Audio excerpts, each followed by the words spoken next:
Hello, YouTube. Robert Alvarez, the Psychic Witch, also known as Mr. Lighting in a Fan.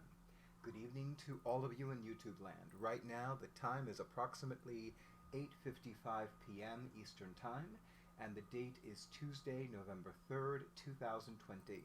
In the United States and its territories and commonwealths, it is Election Day. And all I'm going to say is that in my area, Election Day was very calm. No nonsense of any kind. I was not going to stick around. I was going to vote, which I did, do my shit, do all the other things I needed to do, and then come back home and sip my tea. Lipton's berry hibiscus, by the way. I love this. Before I go any further, let me acknowledge my newest YouTube channel subscribers. They are Missy Be Hexed. I love it. Missy Be Hexed. Made my day when I saw this. Hexagata. Choforita 2323. And as one thing, Choforita 2323.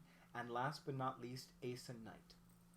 So, welcome to all four of you to the YouTube channel of yours truly, Robert Alvarez, the Psychic Witch, also known as Mr. Lighting in a Fan. And I want to publicly apologize to B of Catland because I refer to him as he. He is not a he is a they. He is non-binary. So I apologize, B, for not referring to you by the correct pronoun. I do apologize. In the meantime, how many of y'all are WEDIN with me? And Ember HoneyRaven, the big fat witch. WEDIN. W-E-D-I-N. Witching every day in November. I want to tell you, I'm so excited about this YouTube tag-along, I'm going to call it. Because it doesn't feel like the usual YouTube challenge. It's not a tag, really. It's like, come along, y'all. Join in the fun. That's what, and of course, Ember HoneyRaven has that vibe. It's like, hey, y'all, how you doing? I'm fresh and funky. I'm fierce. Fierce as F. I can't help but get a little silly when I think about Ember HoneyRaven, because, you know, as most of you know, and especially as my awesome audiovisual person for my YouTube video knows, I am very, very serious. Like, supremely serious. Like, sometimes you want to stick a Valium down my throat. Oh no, that's another topic for another video for another day, but I digress. So as part of this WEDIN video, this is officially WEDIN Day 4. I'm going to talk about the element of air. And, forgot to do this. So sorry. That's better.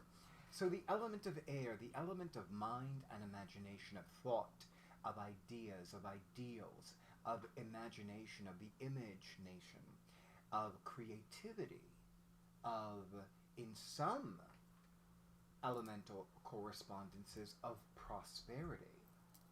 I know. Because for some people, it's like, money magic is all about the earth. No, there are actually some witches that use the element of air for money magic. And you know what? The more I think about that, and the more that I've set with that idea and that concept, the more it is set right with me. And remember, I have a history of leading prosperity classes. One of the most important correspondences to the element of air, magically speaking, is incense. One of the very first things that I learned about magic and witchcraft is that one burns incense. The practitioner burns incense to speed their petition up to the gods. Because, you know, smoke rises. So you want to make sure that your petition, your intention, your desire is brought to the gods, to their level. So you use the smoke. And you can even you can direct your voice into the incense. You can speak to the incense. You can have that incense carry your intentions, your desires, your needs, your petition to the gods up above. It was one of the first things I ever learned about magic and witchcraft, and it remains one of the most powerful things I've ever learned. And it's funny because, believe it or not, there was a time that I did not care for incense. Now, of course, working with the powers of nature, you can absolutely work with the power, the element of air, outdoors when it's windy. Doesn't have to be like, you know, hurricane windy. But it could be like just a breeze, or like a bit of a windy day when the wind is gusting a little bit. That's really powerful. And you know, I have a bit of a bias when it comes to the element of air, because my natal moon sign is Aquarius. Aquarius is the most evolved of the air signs. So when it comes to anything that has to do with words and ideas and creativity and imagination, I'm so there. Most of you know that when it comes to cultural events, I'm like, yes. And I know most of the places in New York City to watch free Shakespearean festivals during the summer. So, or rather, free Shakespearean productions during the summer. So I'm like, oh yeah, let's go there, let's go there. So, so air is about mind and imagination, clarity and illumination. It's about creativity. It is about the word, the thought, the idea, the ideal. And again, incense and the powers of the winds. And you certainly can call upon any birds as yet another correspondence. You don't have to actually own a bird or have a bird as an animal companion.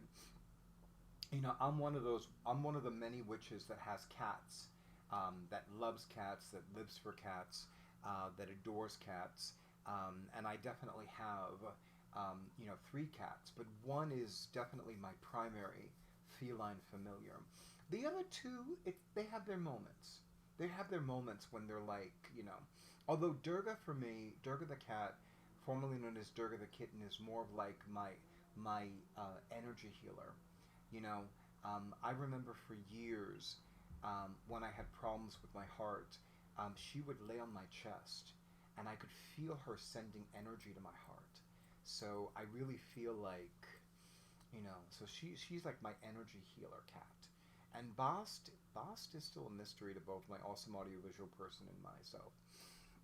And of course, you know, I look forward to your comments about how the element of air works for you.